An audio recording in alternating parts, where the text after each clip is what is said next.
In a periodic table, we can see atoms of different elements, like an atom of beryllium.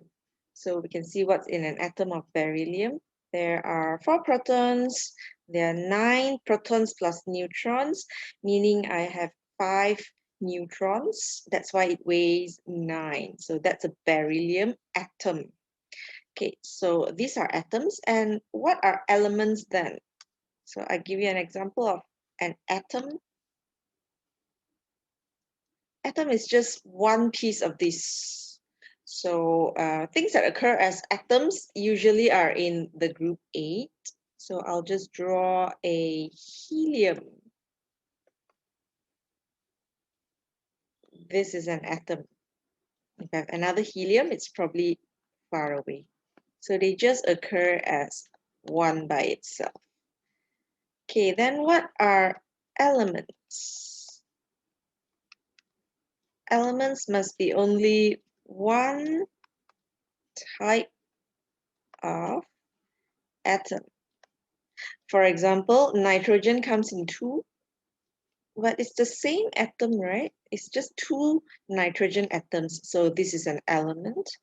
If I have carbon and it's nicely arranged like this, with carbon in solid. Okay, since I don't have any other atoms here, there are no other types of atoms. All of the atoms that occur here are carbon, so this is an element. Okay, so this is a valid element. What about water, H2O? So if you still remember, water is not an element because it has more than one type of atom. It has the oxygen atom and also hydrogen atom. Okay, third one. What about compound? Okay, compound must have more than one type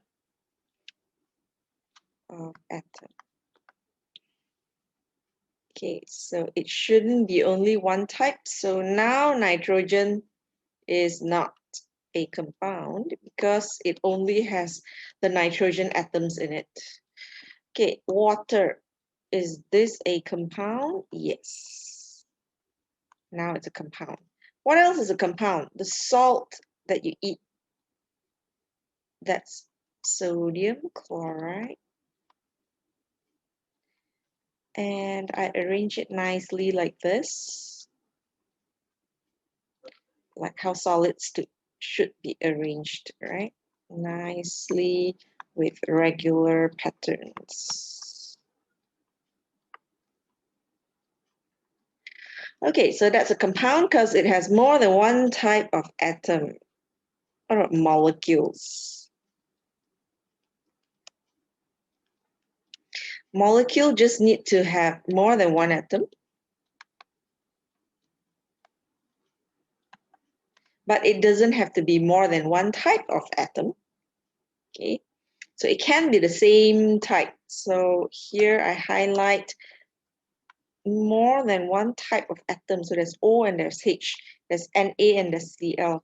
This N and N is not more than one type. Okay, element must be one type of atom only. So if there's H and O, then water is not an element. Okay, molecule, more than one atom. So nitrogen is valid now because it's more than one atom, it's 2 of nitrogen. So this is a molecule. Water, yes. Okay, but there's an extra criteria where it must be bonded like a family.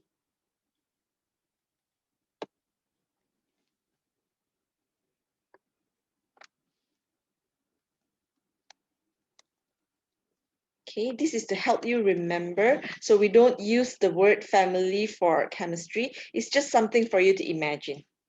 Okay, so if you look at the NaCl here, they are not like a family. So if I put NaCl, it's endless and there is no telling which Na is paired up with which Cl, which sodium is actually a couple with which Cl. We don't actually know. So there's no family concept here. It's just a big giant of Na and Cl, Na and Cl nicely arranged like that. So I can't tell, like, are these two a couple? Or perhaps these two is a couple? I don't know. Or perhaps these two is a couple? No, we won't know because it's just endless like this. So this one, although there is more than one atom in it, but it's not bonded like a family, so this is not a molecule. Okay, what's a mixture then? Remember, you have 5 terms that you learn. A mixture is if they are not bonded, not chemically joined.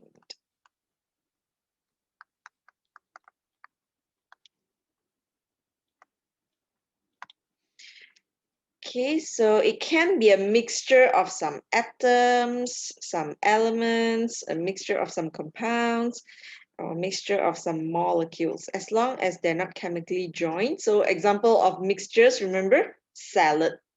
The lettuce is not joined with the carrot, and the carrot is not joined with the mayonnaise. The mayonnaise is not joined with the tomatoes. Okay, so that is a mixture. You can easily separate them again.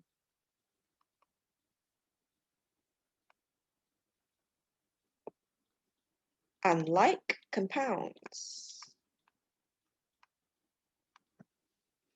Okay, compounds means they have already become chemically joined.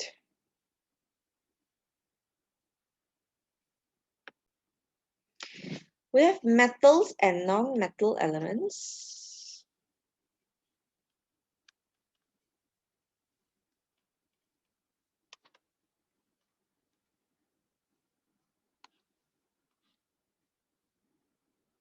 And they are different in their characteristics.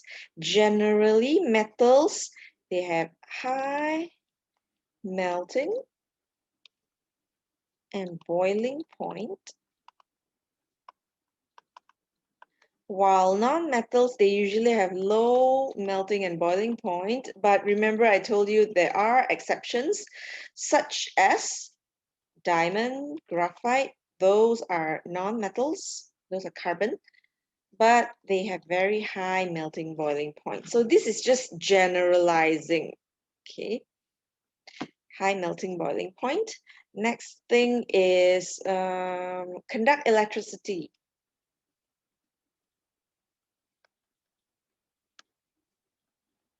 And heat, okay?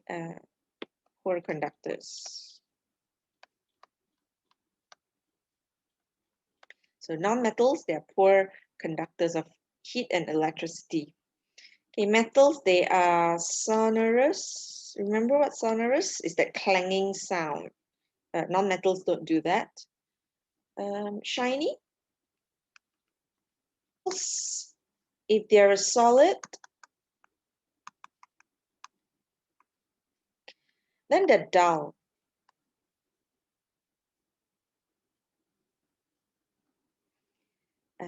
Metals are malleable and ductile. Do you still remember what's malleable, what's ductile? Malleable means you can hit it with a hammer so that it'll become flat. Ductile means you can pull it and it'll become like a wire long. So it's bendy. Non-metal, if it's a solid, it's brittle, you can't do all that. So it'll break if you try to pull it or push it or hit it like that. Okay, metals, they have high density, while non-metals have lower density.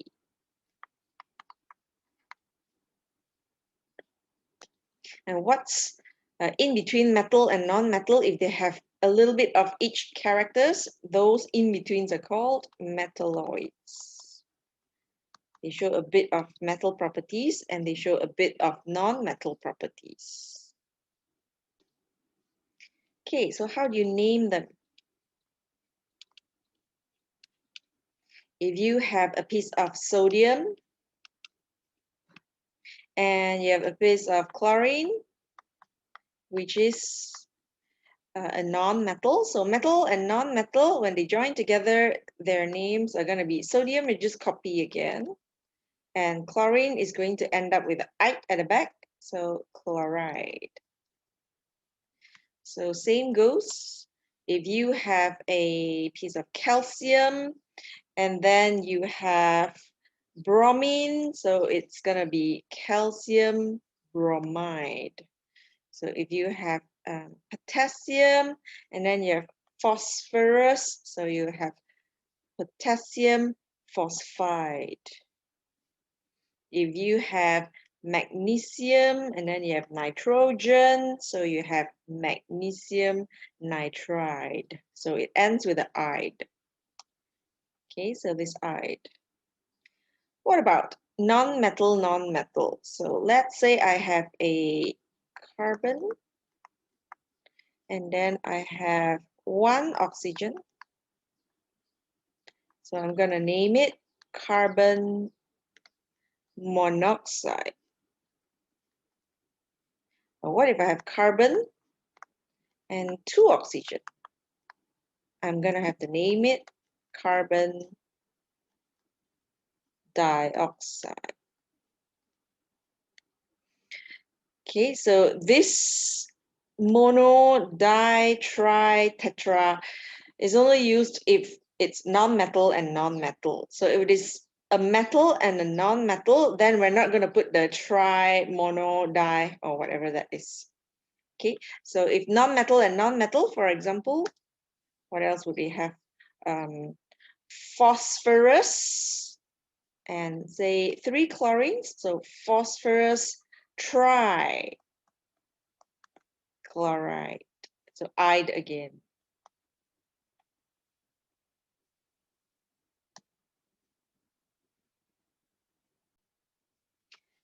Okay, what if I have a metal, say calcium?